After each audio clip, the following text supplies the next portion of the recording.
Etxebizitza eskubidea da legez, baina zentzuzko politika bat garatu barik zaila da egoera hori lortzea. Jurretan, datozen urteetarako proiektuak zehazten dituen hirigintza antolamendurako plan orokorraren APOaren barruan, 510 etxebizitza berri eraikitzea aurre ikusi du EAJaren gobernu taldeak, eta horietatik 21 bakarrik gorde ditu babeseko erregimenerako. Herrian, bakar bat bera ere ez dugunean. Gainera, egungo legeak dioena jarraituz gero, 510 etxe horietatik 240 babes ofizialekoak izan beharko lirateke. Horregatik, plan honek norabide sozialik ez duela salatu nahi dugu, eta adierazi, benetan larria iruditzen zaigula EAJaren gobernu taldeak egindako gestioa. Izan ere, hau guztia aspalditik diseinatutako estrategia bat da. 2006an Eusko Jaurlaritzak lurzoruari eta hirigintzari buruzko legea onartu zuen, eta tartean babeseko etxebizitzen gutxienekoak ezarri zituen, lurra 2 mailatan banatuta. Hiri lurzoruan, dagoeneko etxeren bat eraikita dagoen sektorean, etxe berriak eraikiz gero 120ko babesekoak izan beharko lirateke. Aldiz, lurzoru urbanezagarrian, sektorea hutzetik eraikiz gero, 155koa. Kontua da, 02/2006 legeak, lurzoruari eta hirigintzari buruzkoak salbuespen bat eskaini zuela.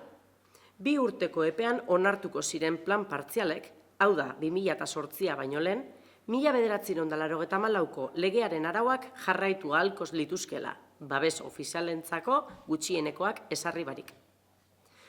Orduko Jurretako gobernu taldeak, EAJkoa hori ere, sasoi horretan garatu zituen gaur egungo APOan sartu dituen etxebizitza planak salbuespena baliatuz. Bazekiten legeak zekarren aldaketa nabarmena zela, eta bizkorri ibili ziren proiektuak horren aurretik onartzeko. Horrela, herriaren etorkizuna baldintzatu egin zuten. Jaurlaritzaren legearen kontrara, ez zuten babeseko etxebizitzarik sustatzeko asmorik. Gaur egun, kontuan hartu dituzten babes ofizialeko 21 etxeak ere derrigorrean sartu dituzte planean. Izan ere, Zaga fabrika zegoen lurzoruan aurre ikusita zegoen etxebizitza plana eten egin zen enpresa sustatzailea atzera bota zenean. Eta horregaitik berriro abiatzeko egungo irizpideetara egokitu behar izan du udalak. 76 etxe zituen planari 21 tasatu eta babeseko beste 21 gehitu dizkio, zenbakiak kuadratzeko ariketa erraza eginez. Jurretan, babes ofizialeko etxeak eraikitzea aldarrikatzen dugu, eta ez egungo legeak esartzen duelako bakarrik. Datuek, herrian, horren behar izana dagoela erakusten dutelako ere bai. Adibidez, behar izan hori islatzen da 2018ko etxebideko eskarietan. 150 lagunek aurkeztu zuten eskabidea. Horietatik, 119 alokairuko erregimenean, eta 31 jabetzakoan. 2018ko datuak dira, eta urte batzuk igaro diren arren, gaur egungo egoeraren pista bat ematen digute. Bestalde, Eustat agentziak argitaratutako datuek erakusten dute, Jurretako biztanleek etxea lortzeko aukera gutxi dutela. Inguruko herriekin alderatuz gero. Urtean, 22.061 euroko errenta da herriko batazbestekoa. Eskualdeko herrien artean basuena.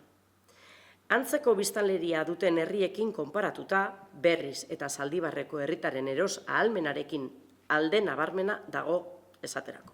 Berrizen, 1.600 euro gehiago urtean, eta Zaldibarren 2.700 euro gehiago. Horrez gainera, alokairuaren batazbesteko prezioa garestia da.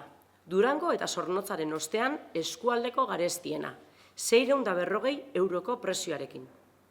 Bestalde, APOko datuek azaldu dutenez, Jurretan 1.680 etxe daude eraikita eta horietatik 248 utzik daude.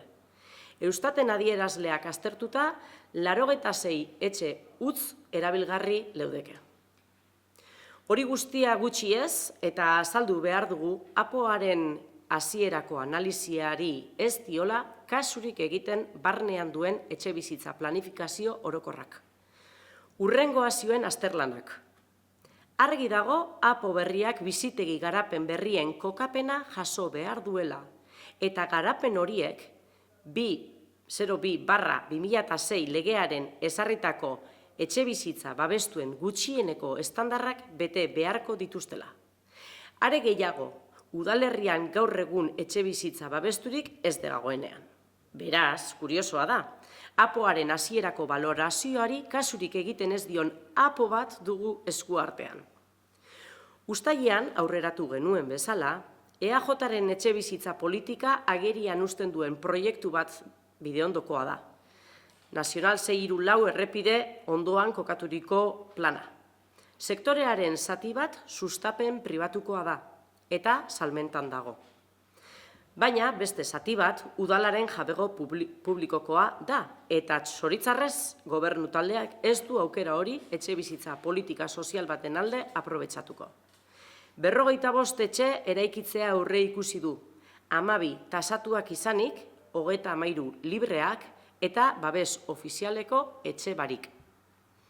Lur eremu horren salbenta prozesua hastea onartu zuten uztailean, enpresa eraikitzaileentzat lehiarako baldintza horiek ezarrita. Babeseko hainbat etxe egiteko aukera zegoenean. Argi eta garbi, ez da herritarren behar izanei erantzuten dien plan bat. Gobernu taldeak ez ditu kontuan hartu herritarren interesak, bai ordea enpresa eraikitzaileenak. Ez du etxebizitza politika sozial bat bultzatu nahi, politika neoliberalaren mesedetan. Egoera ikusita, hurrengo neurriak proposatzen ditu EH Bilduk. Bideondoko salmenta prozesua gelditzea eta babes ofizialeko etxeak egitera bideratzea, etxebizitza sailarekin harremanetan jarrita.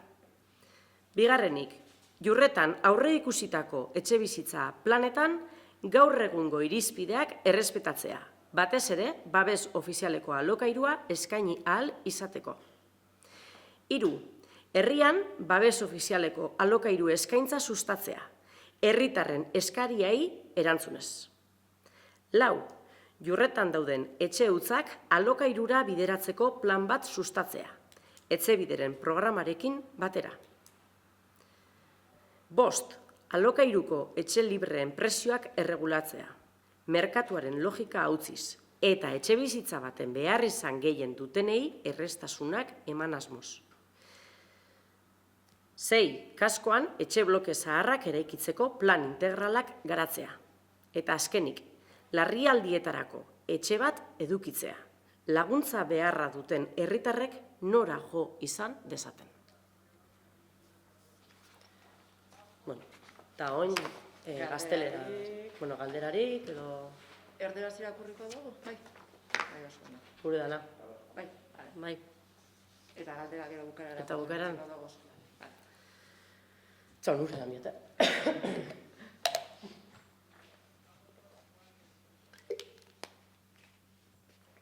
Ondo, edo. Bai.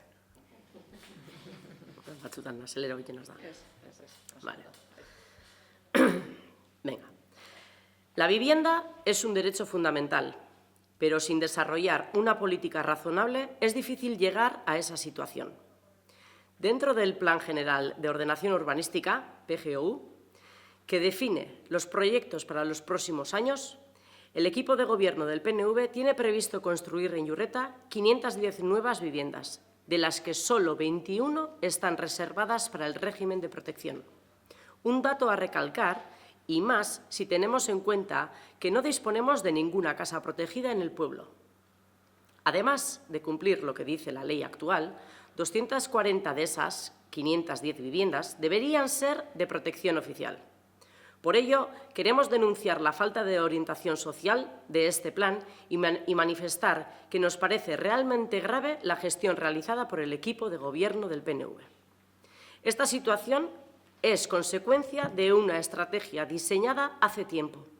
El Gobierno vasco aprobó en 2006 la Ley del Suelo y Urbanismo, estableciendo los mínimos de las viviendas de protección, dividiendo el suelo en dos tipos: el suelo urbanizado, en sectores ya construidos, los nuevos proyectos de vivienda deberían albergar un 20% de casas de protección oficial. En cambio, el suelo urbanizable, si se construyera el sector desde cero, dicho porcentaje subiría al 55%. El caso es que la ley ofreció una excepción. Los planes parciales que se aprobaran en el plazo de 2 años, antes del 2008, podrían seguir las reglas de la ley de 1994, sin los mínimos para la vivienda protegida. El entonces equipo de gobierno de Iurreta, también del PNV, aprobó en esa época los planes de vivienda que ahora ha incluido en el PGOU, aprovechando la excepción. Sabían que el cambio que suponía la ley era notable y se apresuraron a aprobar los proyectos antes de ello. Así, acondicionaron el futuro del pueblo. En contrariedad a la ley del Gobierno vasco, no tenían intención de promover viviendas protegidas. Las 21 viviendas de protección oficial que han sido contempladas en la actualidad también han sido incluidas obligatoriamente. De hecho, en el plan de viviendas previsto en el terreno en el que se encontraba la fábrica de Zaga, se vio interrumpido por el rechazo de la empresa promotora y para su reactivación el Ayuntamiento ha tenido que ajustarse a los criterios actuales. Al plan de Zaga, que contaba con 66 casas, se le sumarán 21 tasadas y 21 protegidas, para cuadrar los números con un cálculo fácil. Desde EH Bildu reivindicamos la construcción de casas de protección oficial en Iurreta, y no solo porque la ley actual lo establezca, también porque los datos muestran que hay una necesidad de ello en nuestra localidad. Por ejemplo, esta necesidad se refleja en las demandas de Etxebide en 2018. 150 personas presentaron la solicitud, de las cuales 119 lo hicieron en régimen de alquiler y 31 en propiedad. Aunque han pasado varios años, nos dan una pista de la situación actual. Por otra parte, según los datos publicados por Eustat, la población de Iurreta tiene menos posibilidades de acceder a una vivienda en comparación con localidades de alrededor. En concreto, la renta media anual de Iurreta es de 22.071 euros, la más baja de la comarca. Comparando con pueblos de similar tamaño, hay una notable diferencia en la capacidad adquisitiva de las y los habitantes. Por ejemplo, 1.600 euros más al año en Berriz y 2.700 euros más en Zaldívar. Además, el precio medio de alquiler es caro. Tras Durango y Amorebieta, el más caro de la comarca, con un precio de 640 euros. Por otro lado, los datos de PGOU detallan que en Iurreta hay 1.690 casas construidas, de las cuales 248 están vacías. Analizando los indicadores de Eustat, 84 viviendas vacías estarían disponibles. El plan de vivienda del PNV hace caso omiso al análisis inicial de PGOU.